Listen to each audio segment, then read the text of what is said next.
if the great lawyer has the equivalent of 10 amazing senior associates, what that guy's going to be able to get done is going to be pretty amazing. And then the question is going to be, how and are we building the next generation of great lawyers, right? Because if that guy isn't working for somebody good, how is he going to become? And that's actually my biggest concern.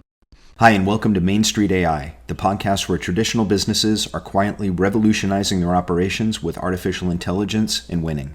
In this podcast, I sit down with industry leaders to explore their AI journey. We dive into the opportunities they see, the challenges they're navigating, and the real impact of AI on their industries.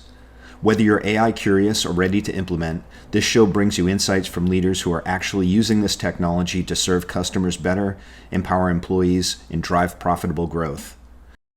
Ray Gallo is the founder of Gallo LLP, a deliberately small litigation firm that takes on large-scale matters, from complex commercial disputes to pioneering consumer fraud class actions against vocational schools.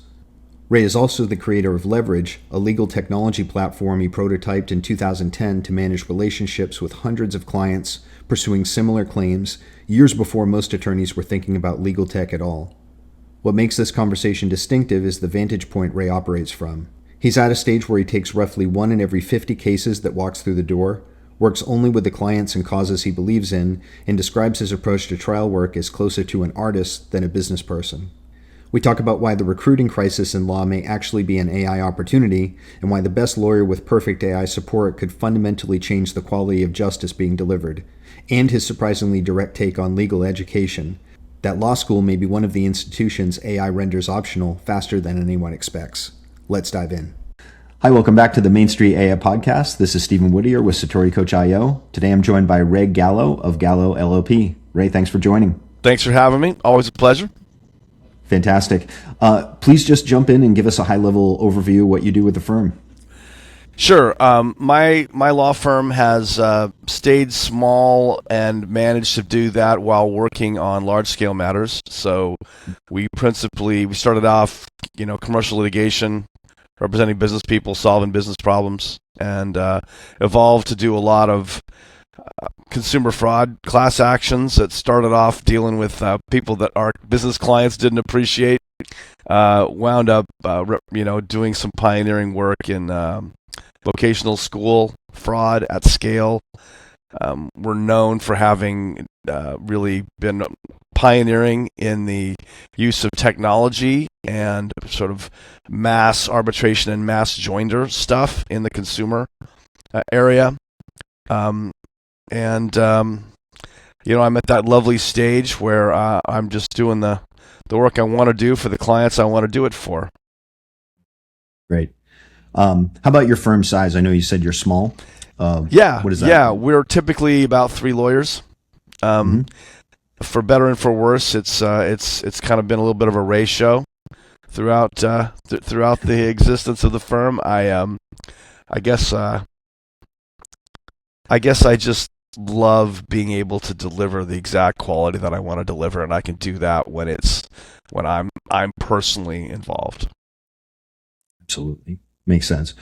What would you say, this is a question I always like to ask in one form or another, but for people that you work with who aren't attorneys, which is why they come to you, what is it that you wish that they understood maybe before they sought you out? Common types of things that they might misunderstand, underestimate about the work that you do.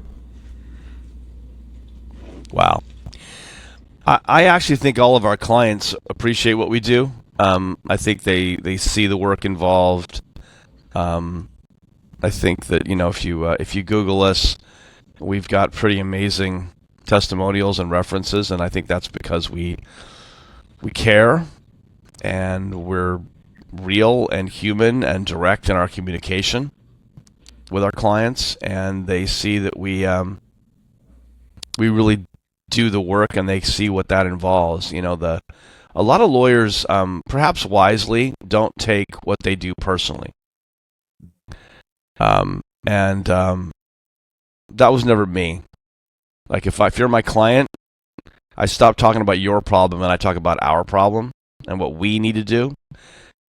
we're on the same team, and I do take it personally, especially when the other side lies, cheats, steals, gets a little too aggressive, and that's been an edge for me, frankly, and I don't mean that in some unhealthy way. I don't go home and cry about it. I don't go home and beat the dog either. But what I do is I take it dead seriously. It's like, you want to screw around, you want to go a couple rounds. Remember, you chose this, right? Yes. Yeah. It's Jack Ryan, right? You you picked this fight. Yeah, exactly. And I'm sure your clients feel that, and so they tend to come to you, from what you're saying, kind of pre-sold. They already are. They know what you do. I don't know if they're pre-sold or not, but we have a lot of happy customers. Let's put it that way. If we take the case, I mean, we take so little now. I feel like we take one in every 50 clients prospects that comes in the door these days. Of course, lots of it. That's because they come in with a case that's really just too small for us. We can't be cost effective. We come in with a $50,000 problem. I can't very cost effectively litigate that, right? But that's part of the reality. And that's part of what we developed the mass model for, right? Is if you've got a $2,000 problem, even without class treatment, I can help you as long as you can find me a couple thousand more people like you to help at the same time. Yeah, exactly. Great. So you mentioned your leadership in technology. Obviously, that's directly tied here to the core theme of the podcast with the intersection of tech and law. So yeah. What are you seeing for, all this emerging technology around AI? What are the trends?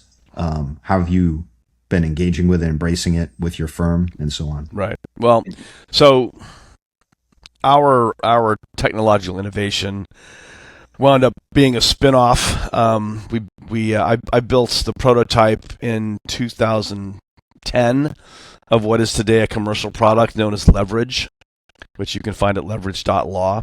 And the idea was I had about 500 clients who had some pretty powerful fraud claims against a culinary school, which basically told these kids they were going to be chefs if they just spent $46,000 on a 15-month program. And of course, they graduated with about $60,000 in debt and got the same $11 an hour job they were going to get, right? So these poor kids, and you remember, student loans are not dischargeable in bankruptcy. So these kids, some of them were looking like they were going to be insolvent for an awfully long time, if not forever. And so what we did was we built an application that would enable us to manage relationships with these large numbers of clients with similar claims, so that we didn't have to depend on class certification, because we were probably not going to win class certification. I mean, in retrospect, I'm certain we weren't going to win class certification, because fraud cases, every individual is a little bit different. What's reasonable for me to believe might not be reasonable for you to believe based on our differing experiences, right? So those are individual questions. You can't have a class action. So we built that, and after I built it, I thought, well, I might as well build a commercial version so other people can use this.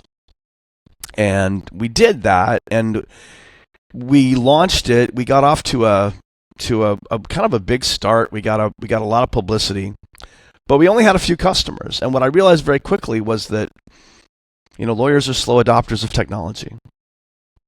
A lot of lawyers barely know how to use Microsoft Word, right, which is the primary vehicle they use all day, right? They rely on their secretaries. And so to learn a real new piece of technology, tricky to get lawyers to do that. And one that represents a new business model, that's risk. That feels very uncomfortable for a lot of lawyers. So we basically just kind of put it in a slow growth mode, and it sat there for a long time, and it's been growing now for, we launched in 2014, so 12 years. Still not a big business, still very much a specialty item. But one of the things that's interesting to me about AI is that, AI won't do what our tool does, because it's a database with a bunch of, we basically built, SurveyMonkey, MailChimp, Salesforce, Gmail, Blogger, DocuSign and maybe one or two other things in an integrated package, which created this really sophisticated one-to-many, many-to-one communication system. And the thing that AI is starting to do for us in upgrading that is the setup, the effective use of the system is, and the training that you need to use the system is the thing that lawyers are reluctant to make these investments. They're reluctant to learn a piece of software. It's the most effective thing they could do with their time because you get more efficient with the piece of software. All your time going forward is more efficient, right? But still, they're tight with the time, and I get it. We're all under pressure, right? But the AI is going to make it easier for people to learn to use the software, to get the software set up, and all of that is going to make a huge difference in terms of like that particular product, right? So that's like an application of AI to getting legal services delivered that I hadn't even thought about, right? We're all thinking about, how do we replace our paralegals or our associates or ourselves, right? And that's great, but I mean, as we all know, the real available incremental progress is smaller and more incremental, and being able to use it to do setup, that kind of stuff, pretty cool actually, surprising. Absolutely. It's so interesting you say that because in conversations I'm having with attorneys, with law firms, this is one of the main challenges that comes up. There'll be somebody like yourself who's maybe the driving individual for embracing the technology, but they're sort of operating in a silo, and adoption becomes one of the biggest challenges. One of the emergent properties one of the emergent properties that's come from these conversations is saying, well, why don't we actually focus on building something that will make that much less friction, and we're actually going to help, which is not only for the existing people, but also bringing on, new hires and making sure that we can have, a knowledge repository and a training repository for everybody. Yeah. So that's been a great finding that's come specifically from these types of conversations. Yeah. Yeah. I guess, home improvement, you can learn off YouTube, but it's a little harder to do, do what we do off of YouTube. Huh? Yes. Yeah. Just a little bit. Are you, particularly excited about anything for where the future is moving right now with the tech? Obviously, it's moving very fast. Well, look, interestingly, I feel like the lawyers that I talk to, the single biggest challenge that I've heard people expressing in the last few years has been recruiting. Yes, and I don't know why that is. Like, I don't know if we're graduating fewer lawyers or more people are leaving the profession, or if I'm just talking to really good lawyers who are looking to hire really good lawyers, and there was never enough of those, right? Right. When I told my dad, who was a lawyer, that I was going to go to law school, he reminded me that there really wasn't a shortage of lawyers, Mm-hmm. and I said, well, is there room at the top? And he said, well, yeah, of course. I said, well, there you go, right? But that's always been the issue, right? And I joke with people. I said the challenge with lawyers is the same challenge with everybody, which is only a small percentage of them is actually really good, right? And so I think the hope with AI is that, well, if I can't hire a person to do what I want done, maybe I'm going to be able to train my AI to provide me with the support that I want. Mm-hmm. I mean, it is scary because it means that the prediction people are making, which is that the great lawyer or the great software developers, it's even more true of, right? Because it's easier to get an AI to write software. But if the great lawyer has the equivalent of 10 amazing senior associates, what that guy's going to be able to get done is going to be pretty amazing. And then the question is going to be, how and are we building the next generation of great lawyers, right? Because if that guy isn't working for somebody good, how is he going to become? And that's actually my biggest concern. Yeah, no, it's a great point. And seeing this trend, like some of the more progressive people I talk to, they're like, now if they're looking to hire somebody, they're not only looking at skill set, fit with the culture, because to that end, you're mentioning about, I don't think we have a shortage of lawyers, but there's also high turnover, right? So that so recruiting, has been a challenge. Well, and for those of us who kind of follow the old rule, like when you look at somebody and every one of their last 3 jobs lasted 2 years, that's a no. Yeah, exactly. Right? So yeah, I think they're looking at cultural fit, skill set, but also, again, some of the more forward thinking are like, how are you, prospective associate, how are you using AI? And like, what have you done with it so far? And that's actually, coming up as a question now. Absolutely. I mean, you can't be hiring people who aren't facile or intent on becoming facile with it, right? Right. Yeah. It's where things are going, like it or not. If we were having this conversation 5 years from now, I know it's a little hard to guess, but I always like to ask, what would you think is going to still be identical to what it is right now, and what do you think will just look radically different in the legal domain? Wow. I've never been one for making big predictions. Not a prognosticator. Yeah, I mean, I have to say that, I mean, I guess in some areas you feel like you really know, but in this area, like, clearly nobody knows, right? Like, we don't know how fast and how well this technology will continue to develop, but based on the trend, based on what we've seen like the last 2 years, right, these massive leaps forward, and the idea that the leaps forward should fuel greater massive leaps forward, right? Because as the AI helps build the AI, right? I think that what I just described is probably what we're going to get, right? We're going to get the few people who really have the talent and the experience supported in this fantastic way by this incredibly high-functioning AI, which is able to process all the information you have, gather the information you don't have, and help you organize it in all the ways you need it organized. For somebody like me, like I'm a little bit of an ADHD guy. I'm a hyper-focused guy. Give me one case and let me immerse myself in it, and it's amazing what I can do in a week. Never mind a month. But day to day, making me grind through the details, it can be tedious, and delegating the details to somebody else is problematic because, look, if you're the senior lawyer and you review a box of documents, never mind 300 boxes of documents, right?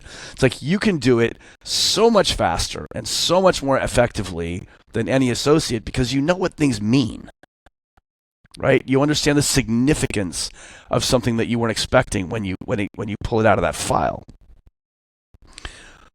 Well, if AI is doing that for me, right? Suddenly, because look at. It always works out that we're not doing that. The senior lawyers aren't doing the document review, even though it would be so much better because on the commercial side, nobody wants to pay for it. On the contingency side, you got to be working more cases than that. You got to be delegating. But if we have AI that really knows what we know, if I could really put everything I know into an AI and get that level of document review and that level of ideation, I mean, I guess to be philosophical about it, the implications for actual justice are tremendous, right? I mean, we all know that the better lawyer who works harder tends to win, right? Well, we just hope that guy's on the side of actual justice, right? I mean, if you believe in the adversary system, if you really work the case that well from both sides, you really do get a just result. I mean, that's my experience. I happen to believe in juries. I've never seen a jury do something that made no sense. So that's actually a huge upside if you want to think about it. That's a great point. Pivoting over to go a little deeper into your firm, as it stands now, what would you say you do extraordinarily well that sets you apart from others in your areas of specialty? I think that what I personally have always brought, and the firm has always been an extension to me, is an orientation toward, what is the truth, right? Like, I'm not trying to hide anything, and I'm not trying to make anything up. What I'm trying to do is really look at the evidence I like, the evidence that I don't like, and see how that all fits together in a way that actually shows what happened and means my client wins. And the ability to really put that together, like that's great trial work. And it's super fun, right? Because you'll have a case and you'll have, okay, like we have these 6 facts, but they've got this one fact, and that troubles me, right? Because it looks like that's true, or the jury's going to think it's true because of the evidence. So how do we fix that? And the answer is there's got to be a narrative. There has to be an actual truth, right? And if you believe in your client's story, if you believe in the justice is on their side, you've got to find the actual truth that means your client wins as a legal matter, right? And that's the moment that gives me the greatest pleasure, and that's the pinnacle of all the work that you do to try and pull it all together. And I think I probably do that better than the next guy, let's put it that way. Well, as you alluded to, I was looking at your site, and you've got some pretty very high profile findings and legal matters you've done. In terms of results, what would you say is one of your proudest moments for an outcome you've gotten for a client? Yeah, I have to pick the Amateur versus California Culinary Academy case. That was just, that was a case that everybody knew about. I mean, although the entire legal community knew about that case and nobody wanted it. There was an investigative journalism piece in the, I think it was the June 7th, 2007 San Francisco Weekly. I mean, it was widely publicized, and nobody was going to take that case because everybody thought we were going to lose. And I just thought, no, I can find a way to win this case. And in the end, we got, I think it was the first big result against a for-profit education company based on fraud allegations. And it became the subject of, Senate hearings on the whole industry problems. And, we got a lot of people, a lot of their money back. We got a $40 million result. And it wasn't big enough, but it was truly unprecedented and not something anybody thought we were going to be able to do. So, and we had a judge who did not appreciate us either. So we had a pretty conservative judge. So we overcame a lot of obstacles, and it was one of those things where 20 years later, I still periodically hear from somebody saying, "Thank you so much. You really made a difference in my life," and that's kind of nice, Yeah, that's absolutely. kind of nice. From a perspective of growth for the firm, what stage of growth are you in right now, would you say? And where are you looking to get to in the next 12 months or so? Yeah, we're at this very, very lovely kind of mature moment, right, where I'm not trying to prove anything anymore in the sense of, I'm not going to take 14 more cases and work 3,000 hours anymore. I know exactly what I'm doing. I know what I'm good at. I've got a great little team. And so we're just very selective. We take cases for the kind of people we love and the kind of causes we believe in. And we really focus on them. Like a lot of times in the legal business, you kind of get scraps from your lawyer. That doesn't happen with us. We take a few cases. We do a beautiful job. I have at age 61 now, I've come to the realization that I was always more of an artist than anything else, and I take that approach, and that's part of what makes it so fun and part of why we do well. Yeah. Are you at this point interested in, year over year growth, or you just like to stay in the zone that you're in right now? Well, we're always happy to grow in a healthy way, and if I can do the recruiting I need or replace that senior associate with an AI and handle more, then that's beautiful, right? I mean, the fantasy of being able to really do what I do the way that I want to do it with kind of perfect support, sure, like that will fuel a lot of growth, right? Because I'm, I do know exactly how to do this, but the AI may be the key. There may be some interesting consolidation in the legal industry, right? I mean, it would sort of make sense if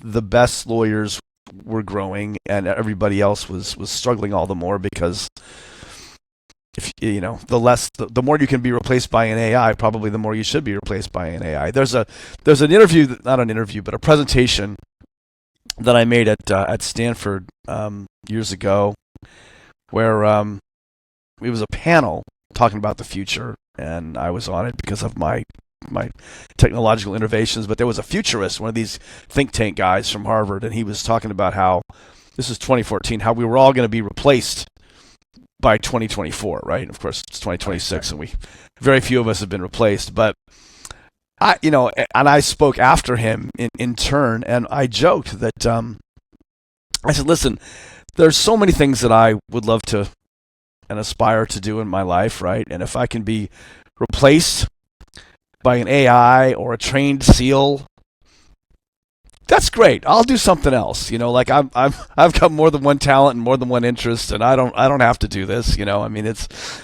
knocking heads for a living, which is kind of what we do in litigation. Is it's a mixed bag, right? Yeah. So I don't feel bad about anybody, including me, getting replaced by AI, right? If that happens and it frees humans up to do things that humans can uniquely do, or to go fishing, as the case may be. Yes, that's great. Right, absolutely. It sounds like you've had a great journey, and you're in a sweet spot right now, which is fantastic. Would you say, if you were to wave a magic wand and fix anything that might be causing friction in the business, any type of limiting constraint, what would that be at this stage? Limiting constraint. Could you be more specific? I'm not sure I understand the question. Yeah, just anything that's maybe friction point or holding you back. Any sort of challenge. Well, I would have to say that, we talked about it earlier. It's really just talent, right? Yeah. Because with the level of sophistication of the stuff that we do, like I don't have a need for the average lawyer. Like I can't use that guy. Right. And that stinks, right? He's a perfectly good guy and he deserves a job, and there's good stuff for him to do. But I like the particular thing that we do with these complex cases. Yes. And we're up against the biggest, best firms in the country in these cases, typically, right? So, that's been my limitation, and that's an AI solution, possibly, Mm-hmm. right? Beyond that, wouldn't it be great if legal education were fixed, right? Wouldn't it be great if we didn't spend a year learning some useful stuff and then 2 years kind of, learning stuff that might or might not be useful? Wouldn't it be great if people went back to just apprenticing, right? Like, does anybody really need to go to law school? Right. I've actually become surprisingly anti-education, and that's an easy thing, I realize, for a guy with an Ivy League degree to do. It's easy to talk, but I really feel like all the information was always in the library, right? For people who wanted to get it, like it was free, like you never needed to spend massive amounts of money getting it.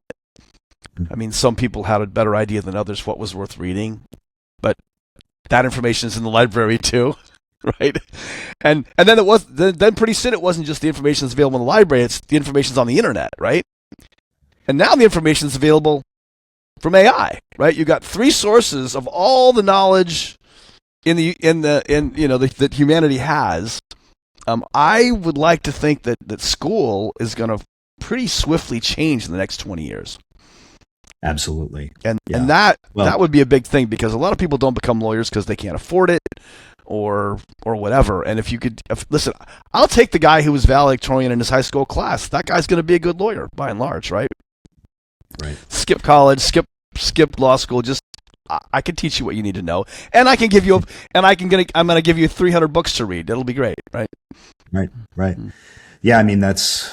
I completely resonate with you. Personally speaking, I was an academic, thought that's what I was going to do. I was teaching university for 4+ years, and then I decided that wasn't what I wanted to do. But what made you change your mind?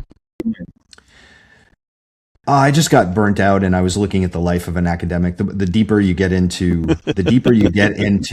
what that life looks like, the less attractive it was getting to me. Yeah, the politics and the pecking order and the publisher parish and the whole thing. 100%, right? Yeah. But now looking back, I was like, well, the information's out there, as you mentioned. Well, what you get is more of a structure for how to process that information. But now, as you mentioned, even that, you have plenty of context. You have plenty of opportunities to get that structure without needing to go into hundreds of thousands of dollars. I mean, you can create your own little GPT that is an ace contracts professor and will treat you with all the contempt of John Houseman on the paper chase, right? 100%. I mean, if that's what you need, right? Yep. You absolutely can. And by the way, the professors in law school don't treat you with that sort of contempt anymore, which of course means you are in fact less prepared for real life than you used to be 50 years ago when you went to law school, and law professors felt free to be derisive when you didn't have a good answer, right? Yeah. it is changed. And by the way, your boss will probably, be a little more willing to be derisive when you get into a law firm and come up with something stupid and you haven't thought about it or read the case. Or listen, I have a kvetch about law practice. I mean, in California, in fact, nationally now, lawyers have stopped telling the court what the case held. They quote cases. They just quotes. Now, when I went to law school, we called that dicta, meaning that's not the law. It's something that the judge said, but the law is the facts and the result. That's the holding. On these facts, this result. There's a rationale, and the rationale is useful. Mm-hmm. Why did the court think that? But that's still not the law. Even if the judge says this is the rule, like that's not actually the source of the rule, right? It's interesting. That is. Absolutely. Great observations today.